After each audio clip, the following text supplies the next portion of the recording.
The last roundup. Last roundup. Last roundup.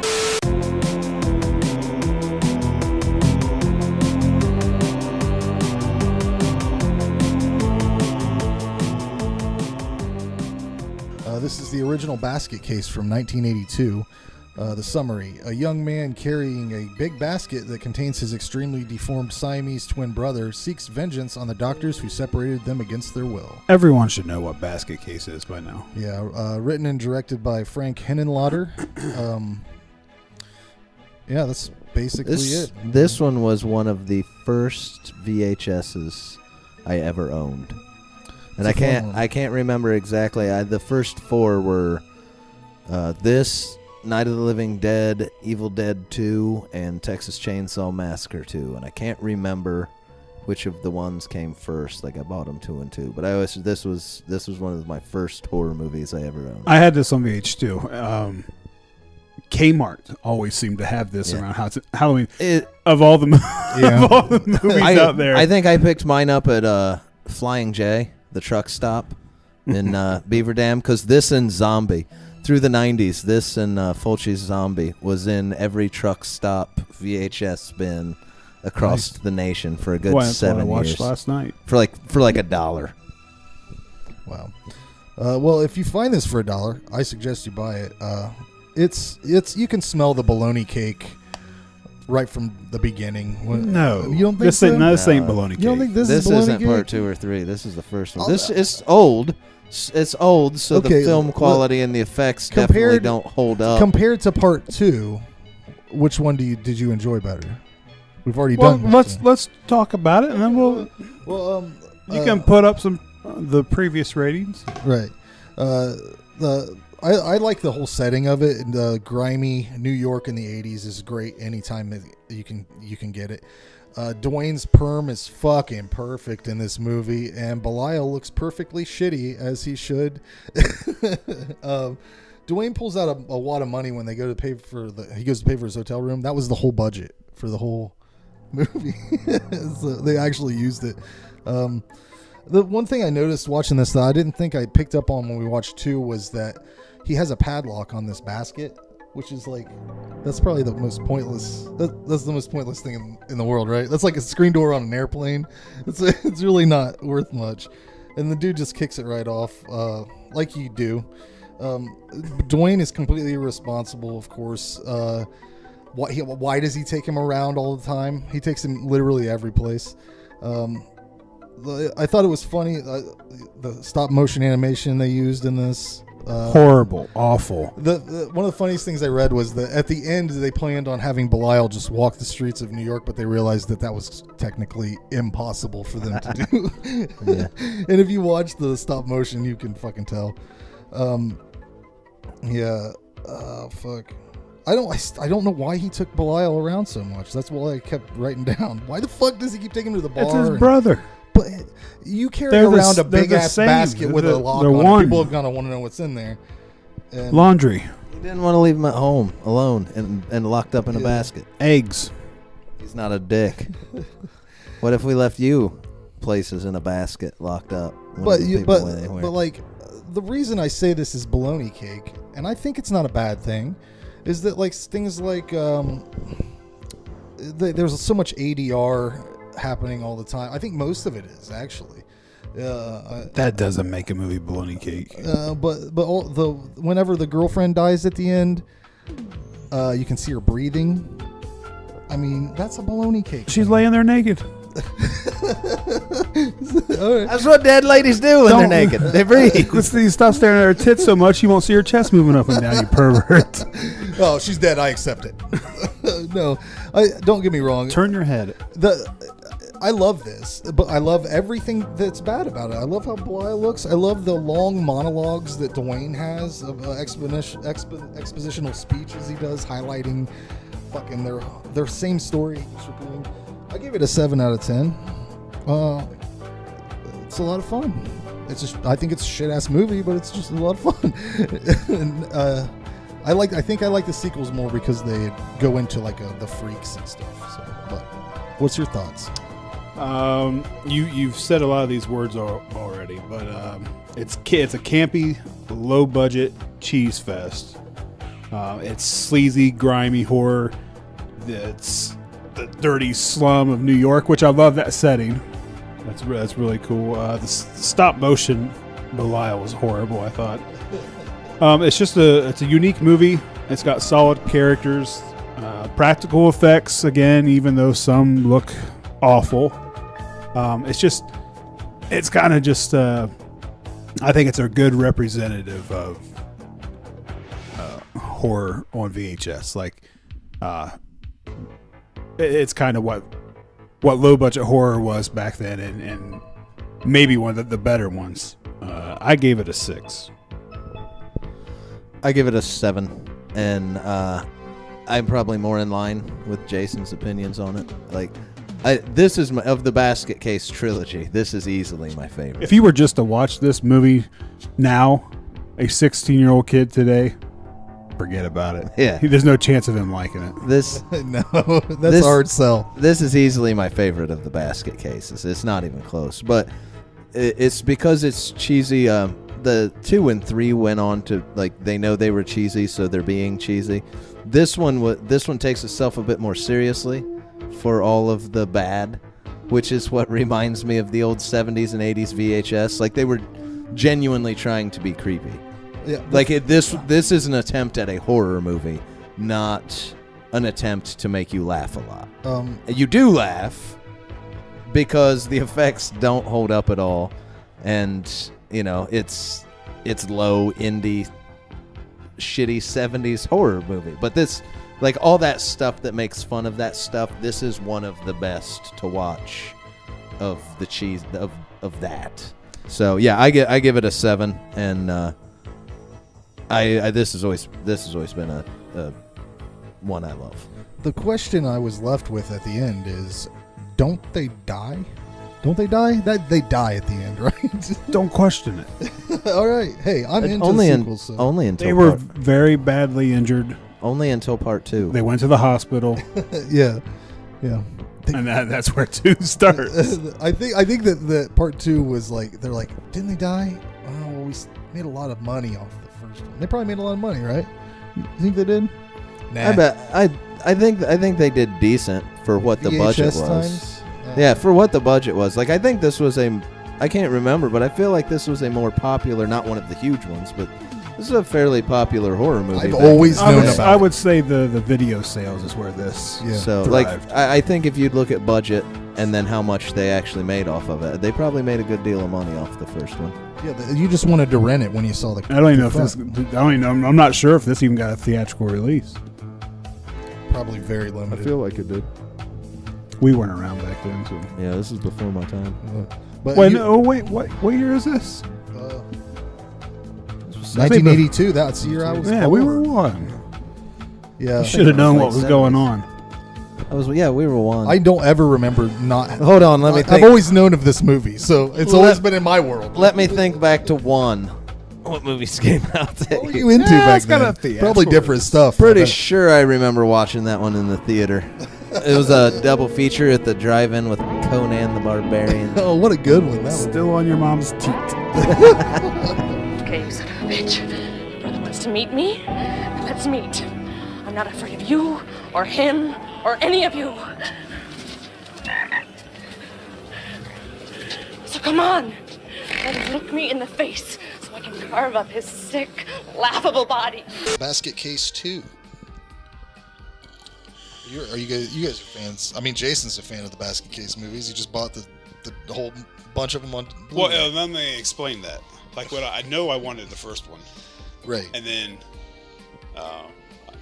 I like the first one pretty good. So I was just going to go blind buy part 2, and when I went to look, I mean, I could get all 3, the whole collection for cheaper than what I could have bought 1 and 2.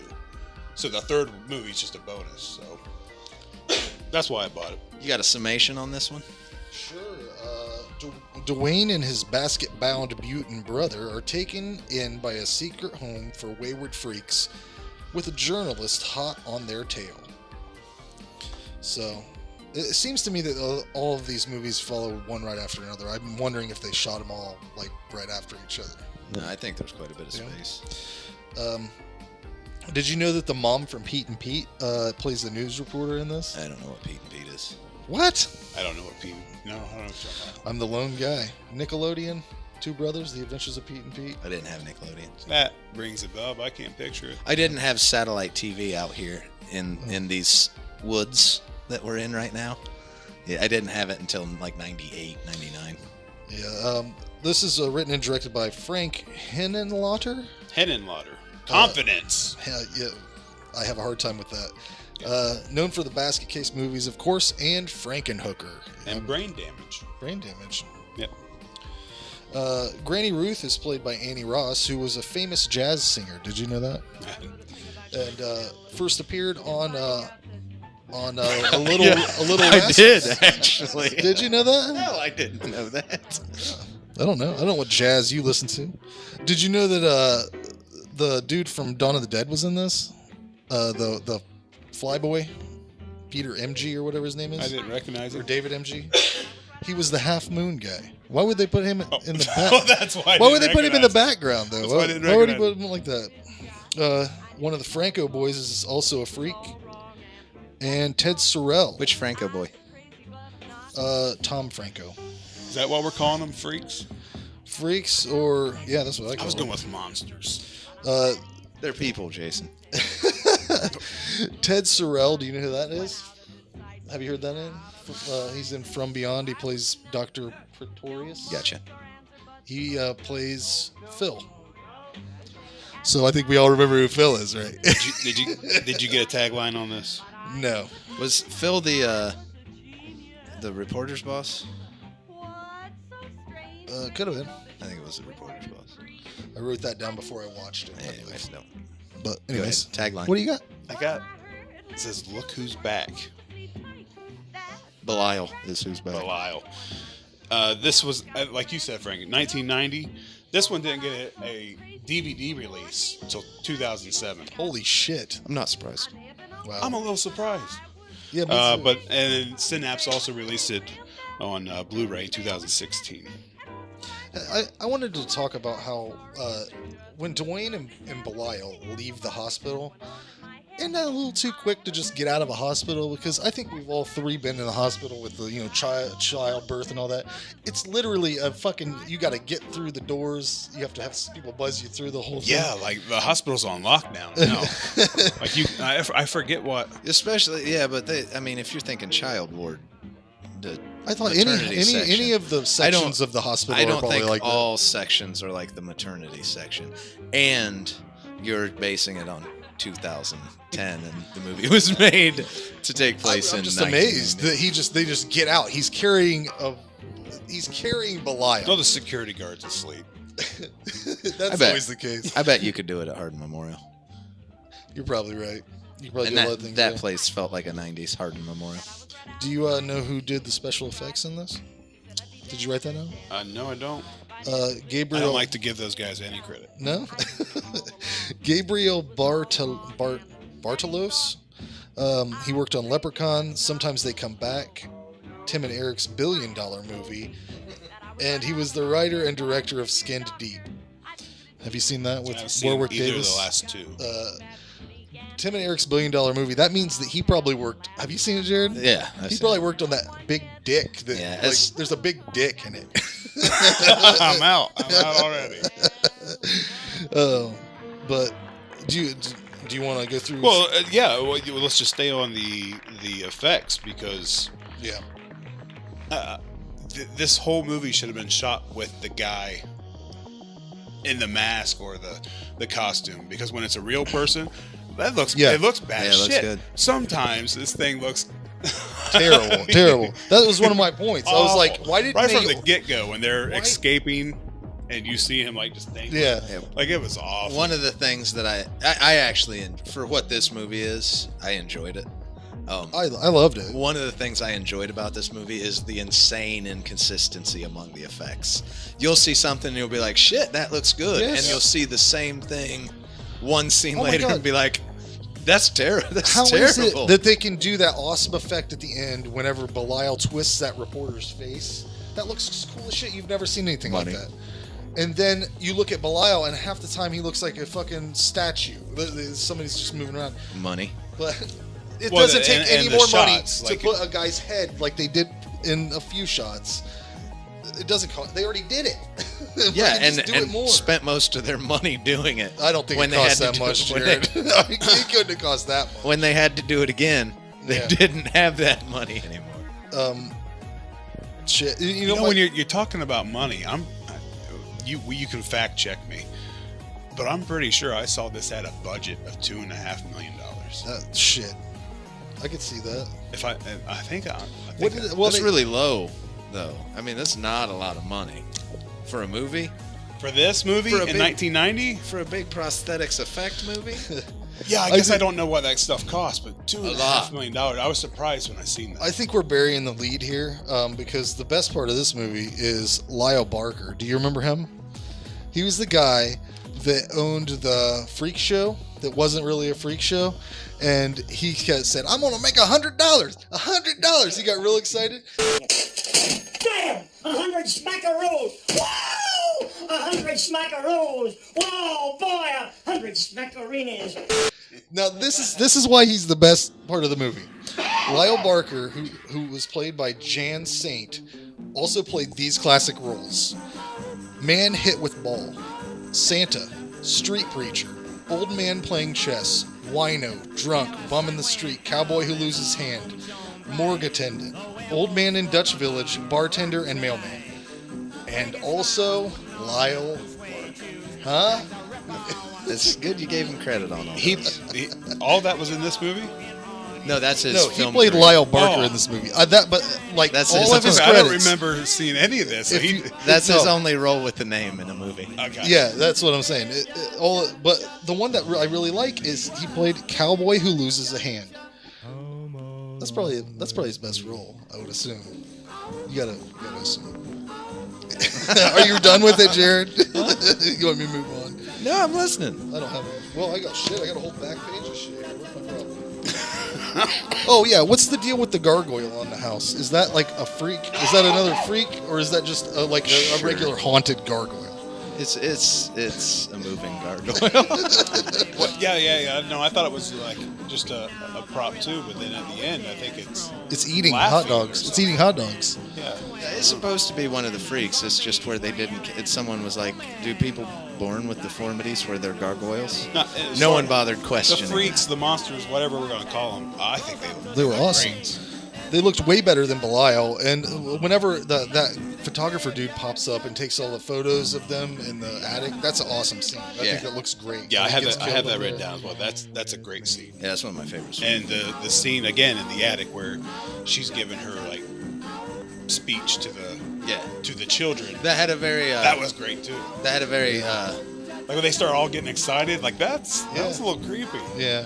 The old lady made me feel like Troll 2. Her acting. Granny Ruth. Yeah, Granny Ruth made me feel like Troll 2. I can see that. Let's talk about the most important scene, the sex scene. Woo. And you saw it building too. Yeah. They was just started off just looking at each other. It's a love story. Touching It is, hands. for real. You can't find any credit anywhere for who the head of Belial was, or who the head of Eve was. You can't find. They're just non people. I'm assuming they were makeup artists or something. Probably. But I thought that whole end sequence where that was going on. I thought it was tasteful. Tastefully done. And erotic. Oh yeah, for sure. But in a very classy way. Yeah. And when I liked how they were bouncing out with Dwayne and the baby monster in that was just, the ending was just awesome. I liked it a lot. Yeah, and then Dwayne sews Belial back on himself, and that's just a good, nice wrap up. Nice ending. Yeah, it was pretty good. I was pretty surprised at how good it was. Well, what did you give it? I gave it a 6. Yeah, I feel bad. I was kind of torn because I don't want to get into doing halves but don't do halves. I enjoyed it. I enjoyed it a lot more. I enjoyed it not a lot, but I enjoyed it more than Society. But I rated it the same. I gave it a 6, but this movie does a much better job of knowing exactly what it is.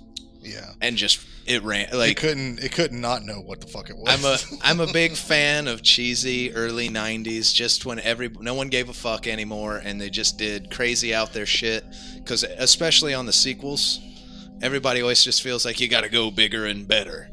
And they went way off the rails on it.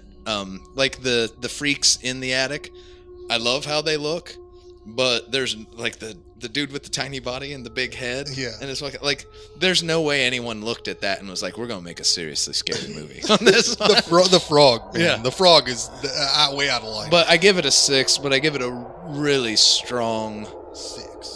Really strong, closer to 7, 6, because it knows what it is and it's enjoyable all the way through.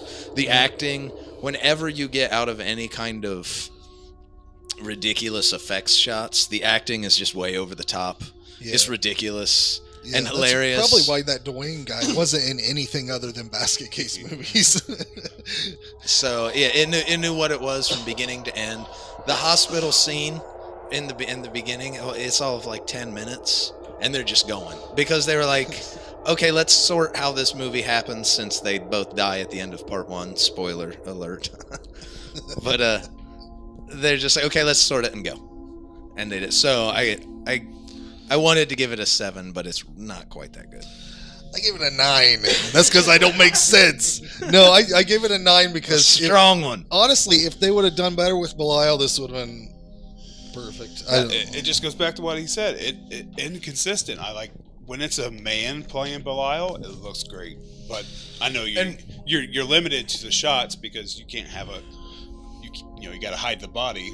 For me, that it's fitting when Belial goes from this like human face and he looks really good, and then the next thing he's like this rubber hand puppet that they're just carrying around. I lose it every time, but I'm laughing and enjoying the movie, and that's so that I laughed out loud inconsistency. whenever he started laughing at Dwayne or something, and it just cuts to him.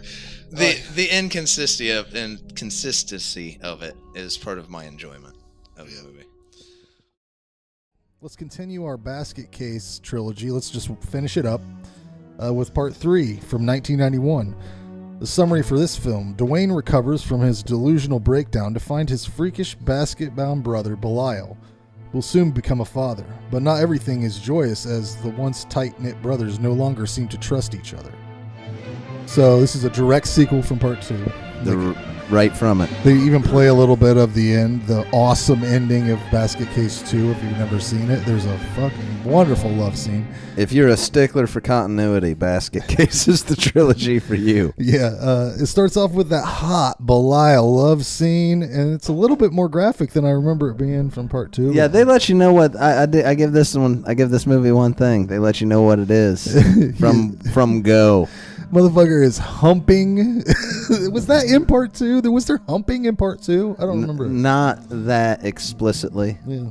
And not how we gonna start this movie.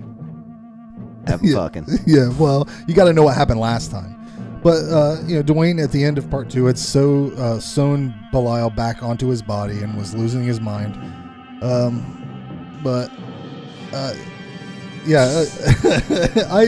I watching these movies again, I noticed that Dwayne talks a lot like Andy Kaufman, like the way he speaks, and I kept thinking like it would be awesome if he actually was in these movies. That would be a great thing. If Dwayne was Andy Kaufman? Yeah, if the character was played by Andy Kaufman. I thought you meant in real life. Oh yeah. If that was just what Andy Kaufman did. Let's go with that. I like that. After he did, he's still alive. Yeah, he just became the guy from Basket Case. But this movie is my favorite out of all of them. It has some of my favorite scenes. The freaks sing along on the bus. When there's the birth sequence and Lil Hal is there with the camcorder.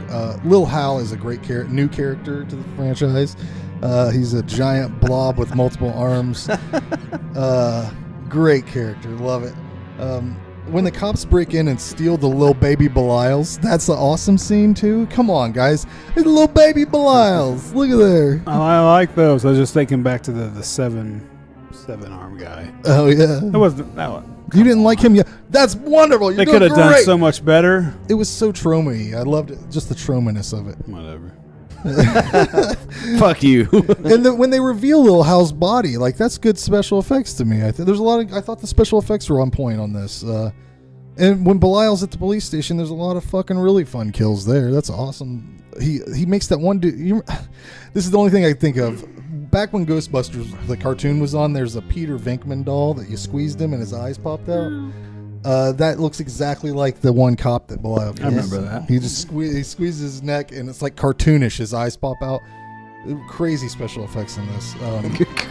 Crazy. Crazy. Like I thought they were. I have a different word for him. I thought it was a really weird choice that they made the sheriff's daughter, Opal, such a shitty ass, terrible fucking person. She should have been like the love interest or whatever. Like they normally would have done that. Just make her a terrible, shitty, weird. That's what you find the weird choice. No. Everything else was right in line with what I wanted. The woman working at the restaurant was a hooker from the first movie. Did you remember that? Did you see that? I think she was in all three of them. Sure. I'm just putting out things that I noticed. Okay, and at the end, Belial in the robot suit. Come on, man. That's awesome. Yeah, keep talking about it because I don't have much to say about this one. The best thing about this robot suit that Belial's killing people in is that Dwayne has to operate it with a fucking gasoline generator. He's got hooked up right down the street. I don't know how long the cord is, but it's fucking great. Overall, this movie is one of my new favorites. I really liked it a lot. I want more basket case. For my shitty dollar, it doesn't get much better. I give it a 9 out of 10. So that's right below the John Carpenter film I gave a 10 last time. My ratings don't matter. They don't. What you think? No, it's okay. No, it's okay. I'm not going to rip on it. Actually, the one negative that I have about it is Granny Ruth is the main character. Yeah. Like, I could have used more Belial and Dwayne. Like, they... Little Hal. Like this, it was a third installment, yeah, but really, like she took over the movie, and I mean, I like the monsters or whatever we're gonna call them, freaks, creatures, people. Isn't it weird that like they're people, Jason? Yeah. Now here's the thing: isn't it weird that the baby Belials come out just fucking looking just like a deformed? Like he has human DNA, right? Wouldn't there be a chance that they wouldn't be fucked up? No? Not in no this chance. movie. There's not a chance. That ain't producing nothing. Okay. Anyway, no, and my other word for the effects isn't necessarily. It's not negative, but the practical effects are bonkers in this. Yeah, that's what true. I brought. Bonkers. Bonkers. It has a good amount of kills. It's fun. It's a 5 for me. Yeah, it's a funny. I mean, it's a funny movie. It's not, like I said, right. If you turn it on and hit play as soon as it starts, if you're not laughing and excited about what's going on, just shut it off. That's excited. Woohoo! Yes, just what I wanted. Don't lie. That's exactly what you did. I did want exactly what happened in this movie. I was just saying, like the first scene, if you turn it on and you're just like, this is dumb and it upsets you, just shut it off. If you laugh and say this is going to be great, let it roll. It pretty much sets the...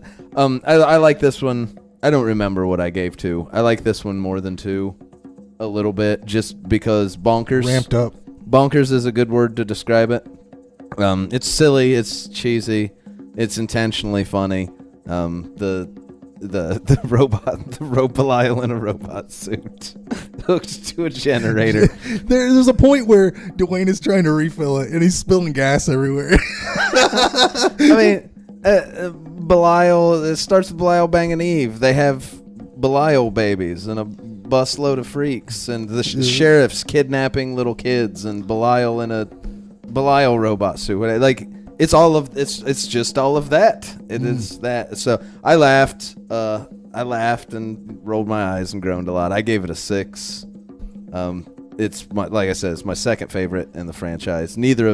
I don't think 2 or 3 touch 1, but yeah, if you're into that, it's worth hitting play. Yeah, that's right on the money, Jared.